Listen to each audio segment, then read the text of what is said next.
Halo Tribuners, kembali lagi bersama saya Tria Wulandari dalam program Berita JOS. Bakal calon presiden dari Koalisi Perubahan Anies Baswedan memberikan pernyataan terbuka pasca penetapan Sekjen Partai Nasdem yang juga Menteri Kominfo Johnny G. Plate sebagai tersangka kasus dugaan korupsi di Bakti Kominfo pada Rabu 17 Mei 2023 malam. Anies menyampaikan keprihatinannya atas kasus korupsi yang menjerat politisi Partai Nasdem itu.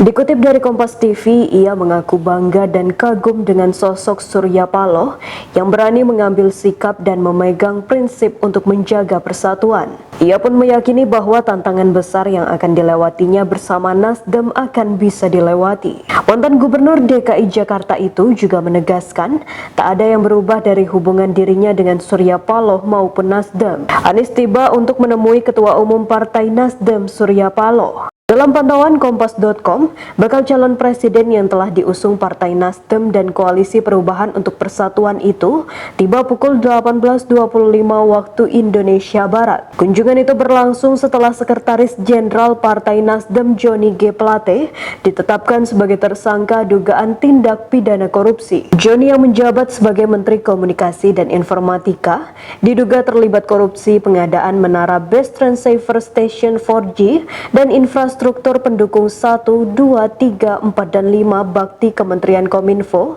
tahun 2020 hingga 2022. Namun Anies bungkam ketika ditanya soal agenda pertemuannya dengan Surya Paloh. Diketahui Kejagung menetapkan sosok Menkominfo Johnny G. Plate sebagai tersangka kasus dugaan korupsi proyek BTS. Kemudian Ketua Umum Partai Nasdem Surya Paloh pun mempersilahkan Kejaksaan Agung untuk mencari adanya aliran dana dugaan korupsi Menteri Komunikasi dan Informatika Johnny G. Plate yang mengalir ke partainya. Sebagai informasi, Johnny G. Plate adalah Sekretaris Jenderal Partai Nasdem. Paloh juga menekankan Partai Nasdem mendukung Kejagung mengusut aliran dana dugaan korupsi tersebut. Selain itu, Paloh juga meminta agar aparat penegak hukum memeriksa seluruh unsur yang ada di institusi manapun terkait kasus korupsi ini termasuk Nasdem.